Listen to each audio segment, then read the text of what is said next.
Naku naman, hindi ako makapaniwalang tumakas ang pangit na yun kasama si Billy. Ako, Java, di rin niwala. Sino pangit na yun? Ay naku, Java. Pag tumingin ka sa dictionary, makikita mo ang picture ni Martin. Ha ha, sobrang nakakatawa ka naman, Diana. Paano na yan? Kahit wala si Billy, nahuli naman natin tong dalawa. Kahit nasabihin pa nating nakakatakot sila at hindi natin alam kung anong gagawin natin sa kanila. Tawagan na lang natin si Ma'am. Ano yon, Agent Mystery? Katatapos lang namin makalaban itong grupo ng mga napakapangit na aliens. Nahuli namin yung dalawa, pero yung isa tumakas kasama si Billy. Oh dear. Tsaka ma'am, ang tawag nila kay Billy, Gantar. Ang weird, hindi ba? Sige na, bumalik na kagad kayo dito. Ha? May mga bagay tayo na dapat nating pag-usapan. Pinilit namin itago ang katotohanan tungkol kay Billy hanggat maaari. Kilala siya dati bilang si Ganthar. Leader siya ng isang grupo ng mga masasamang aliens. Hindi pwede. Pwede. Si Billy, si Ganthar, kilala siya bilang pinakamalupit at pinakamalakas sa lahat ng mga aliens. Akalain mo bang ganun pala siya dati? Marami palang nakatago sikreto tong si Billy. Puntahan natin ang kwarto niya.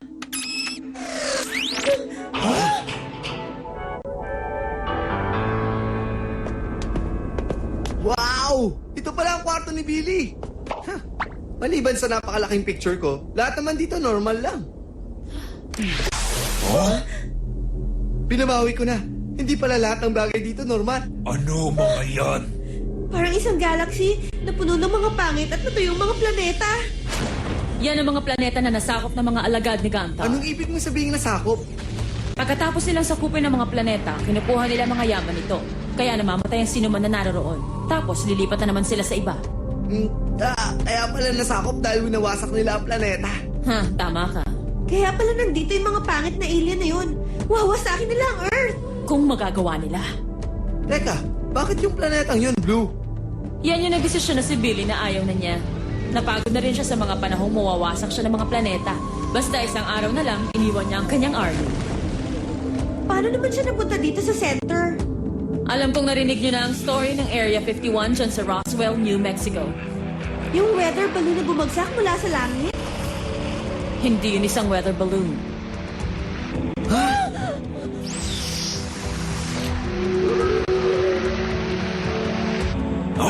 Yan si Billy? Yan ang dating si Billy. Hindi siya nakakatakot Pero hindi ko talaga maintindihan. Kabaliktaran ng pangit na alien na yun ang kilala kong Billy. Pati na yung mga nahuli namin. Ginusto yun ni Billy. Nang sumali siya sa protection program ng center, ginamit niya ang shape-shifting ability niya upang maging si Billy na kilala niyo na ngayon. Pero meron pa rin ba siyang mga power? Tulad ng laser sa kanyang mata? Mga pupo na parang mga dart. Napaka-cool siguro nun pag nagkataon. Meron pa rin siya mga power pero nangako siyang hindi na niya yung gagamitin. Natatakot siyang pag ginawa niya, babalik siya sa dati niyang kasamaan. Pero, bait Billy, di ba? Ngayong nahuli siya muli ng mga aliens na yan, hindi natin masasabi kung ano na mangyayari sa kanya. Akin ang traitor na si Gantar. Kung gusto nyo pa siya, ibalik nyo sa akin ang mga kasamahan ko na huli ninyo. Ibigay nyo siya na sa akin kung hindi mapapahamak si Gantar. Pumapayag kami. Pumapayag ka? Sigurado pa tayong buhay pa si Billy? Buhay pa siya. Kung hindi niya susundin ang mga inuutos ko, isang malaking karangalan sa akin ang tapusin siya. Hindi natin pwede pagkatiwala ng mga alien na yan. Sagipin natin si Billy, malakomando na raid, ASAP. Magugulat na lang sila. Hindi, Martin. Hindi ko hahayaang may mangyari pa sa ibang mga agent ko. Gagawin natin ang gusto niya. Si Billy lang ang tanging pag-asa natin para mapigilan ang kanilang invasion sa Earth. Hindi kaya habang nandun siya kasama ang mga alien, ay babalik siya bilang si Ganthar? Huwag na muna natin yan isipin sa ngayon.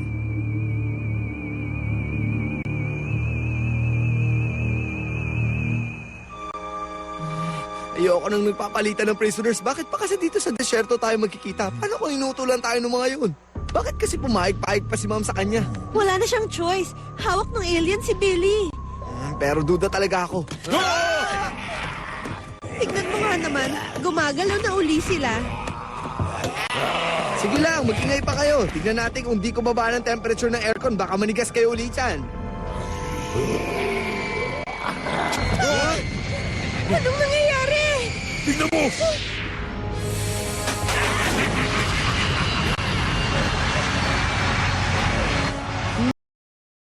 Gusto to ha.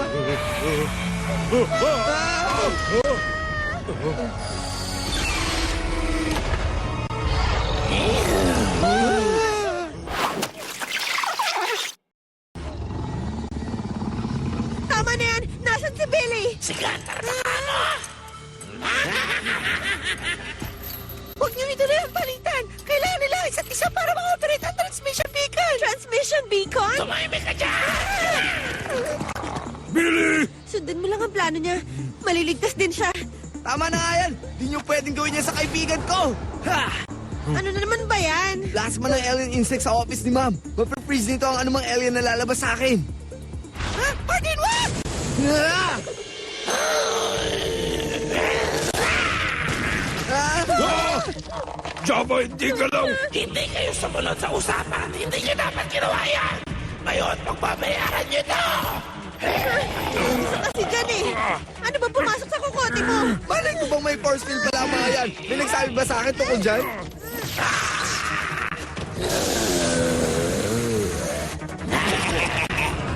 Ah! Ah! Nagmagaling ka na naman kasi ngayon lagot na tayo. Tingnan mo, alien ayaw yelo. Oo nga, Jab. Umaatras nga sila.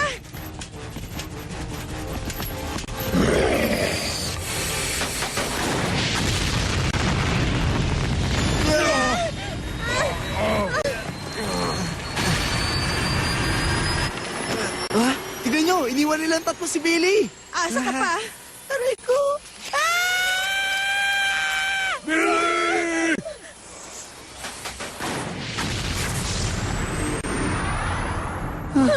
Huwag kang mag-alala. Sasagapin ka namin.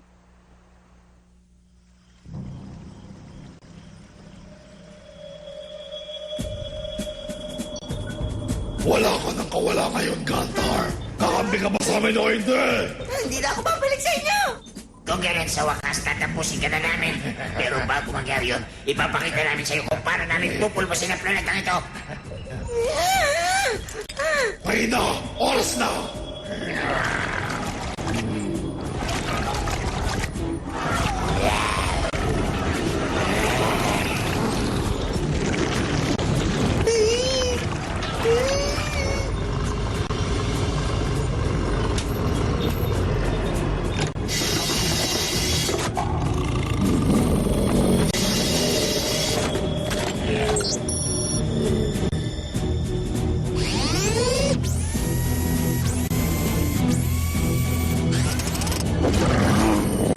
Matatawag na namin ngayon ang mothership. Wala ka na makagawa pa para pigilan kami.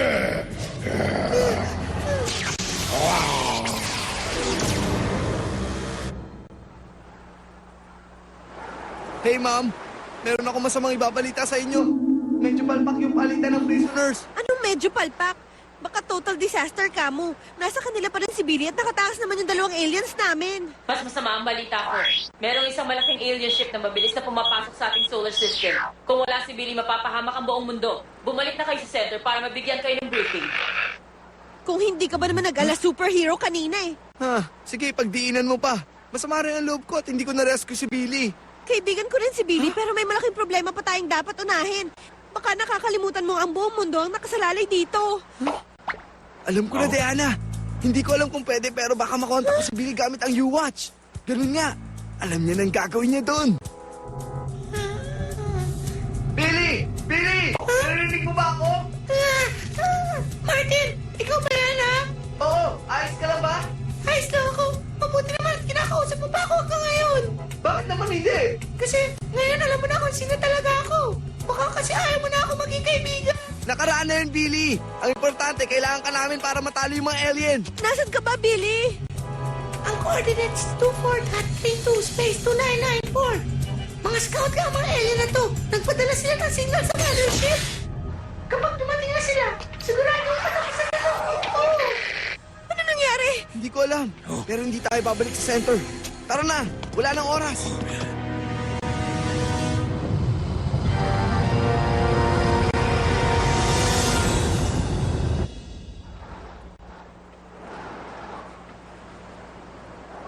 Okay, hanapin na natin yung transmission. Unahin muna natin hanapin si Billy. Ano ka ba? Mas importanteng maharang natin yung transmission nila sa kanilang mothership. Sasagipin ko muna ang kaibigan ko.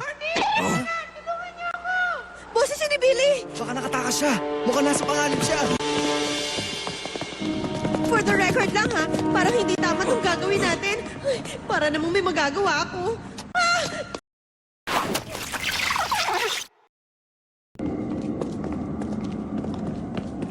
Bilisan niyo! Sandali na lang, nandiyan na kami! Oo. Okay din to si Billy, dito pa niya naisipang magtago. Doon sa taas!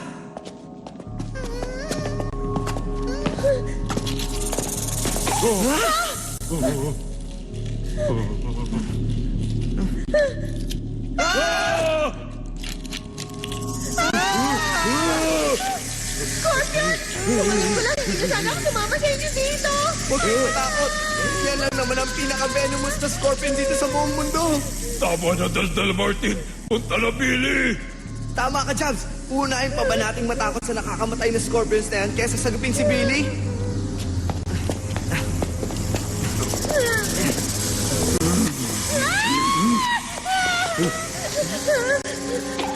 Martin!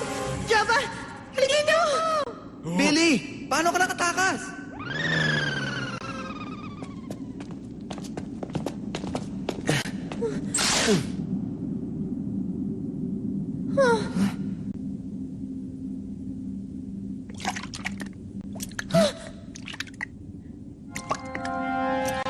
Sandali, hindi siya si Billy! Bakit ba lahat ng gawin ko ngayon? Araw na ito, puro palpak!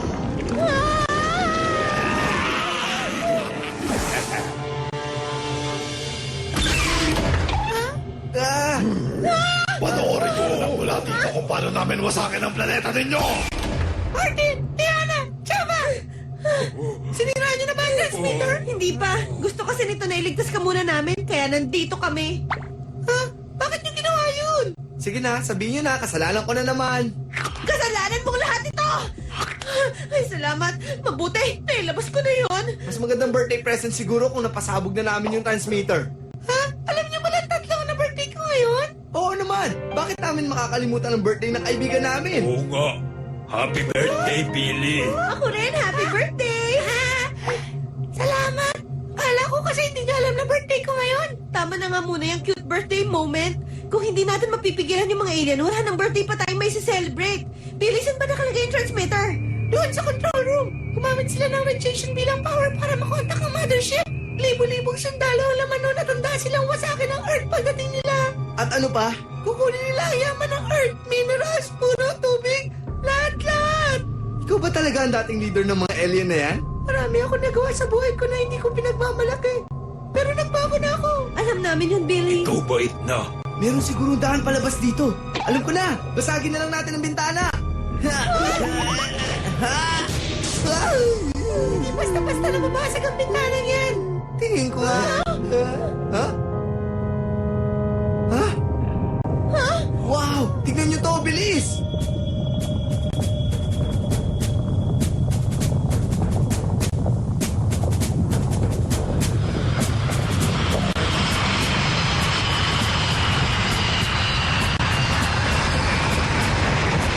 Imposible yatang matalo ng Earth ang mothership na yan.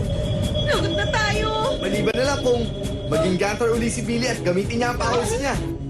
Ako? Hindi ko magagawa yun. Pero ikaw ang pinakamalakas na alien sa lahat. Kaya mo talunin ang mga yan. Paano kung magbago ako at maging masama uli? Magiging tulad nila uli ako. Ayoko. Ayoko na bumalik ako sa dati. Okay lang, Billy. Umisip na lang tayo ng ibang paraan. Baka meron pa naman. Oo nga. Makakaisip pa naman tayo, hindi ba?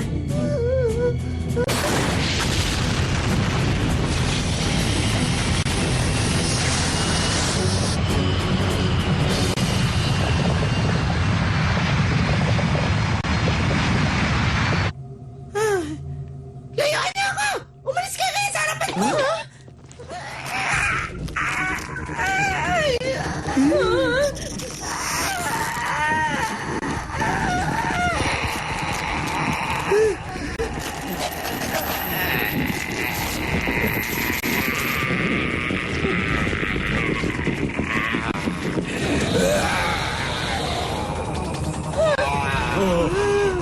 Tingin ko tama siya.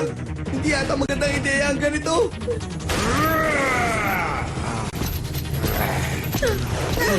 sana kakampi pa rin natin siya. Buhay pa tayo, di ba? Kaya pwede yun. Tara, umalis na tayo.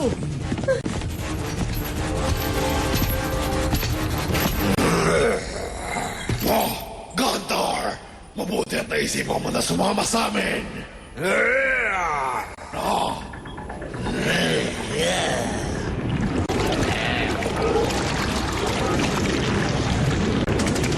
Sasama ka sa amin sa ayaw at sa gusto mo.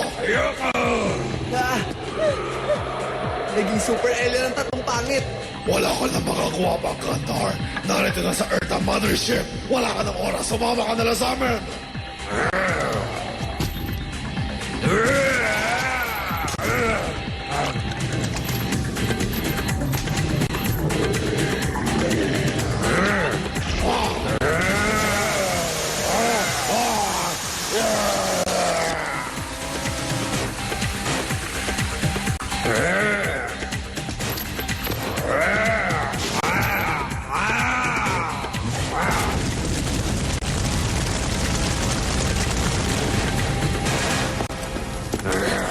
Ang galing mo, Billy! Nawasak mo ang transmitter ng mga alien!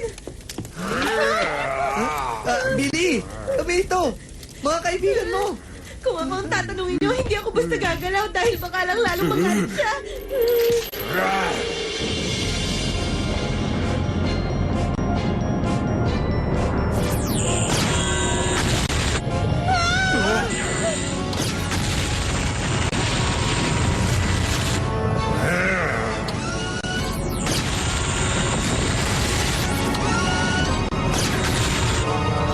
Billy, sandali sa pupunta. Mag-usap muna tayo.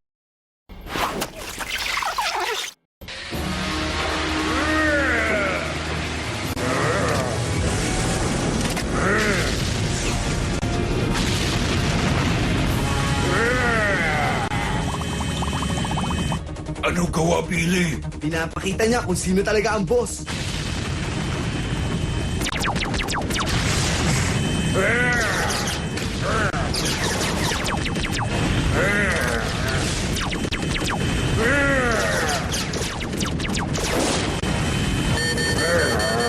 Billy! Martin, natamaan na siya!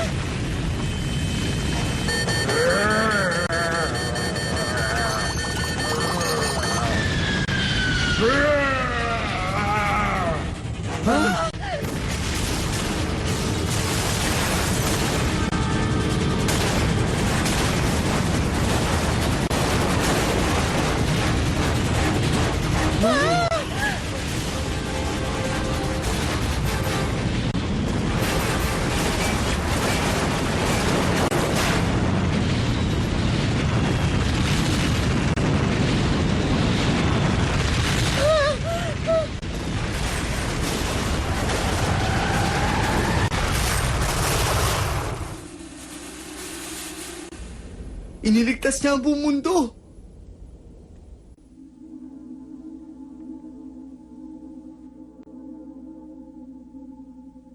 Hindi ako makapaniwalang wala na siya. Ako nga rin. Hindi nagre-register ang lahat sa utak ko. Ay, parang kahapon lang nandito lang siya na parang kabuti na bigla-biglang sumusulpot at kinukulit kami sa aming mga mission. Billy, Hero. Kumusta ka? Billy! Buhay ka pala! Akala namin hindi ka na namin makikita. Paano mo nagawa yun? Tinira ko lang yung power source ng mothership tapos yun na. Yun lang ang paraan para masave ang Earth. Mabuti na lang na-check ko ang sarili ko. Billy, saktan. Masakit na konti ang katawan ko dahil nag-transform nga ako. Alam niyo naman siguro, masakit yata sa likod pag nagtatransform. Kung ganun, matutuwa ka sa dala ko. Isa itong chip na dinevelop namin para hindi ka na muli magta-transform pa. Tama. At lahat yan, ideya ko. Anong problema, Billy? Wala naman, Diana. Magandang regalo yan, kaso hindi ko yan kailangan. Bumalik ako sa dati pero eto pa rin ako. Hindi na ako babalik pa sa dati. Natutuwa ako sa'yo, Billy. Happy birthday. Teka nga, paano kung ibigay natin ang chip kay Martin? Baka makontrol niya ng pagiging palpak ng lalaking to. Pwede ba? Hindi siguro. Hindi kaya ng chip ang tigas ni Martin.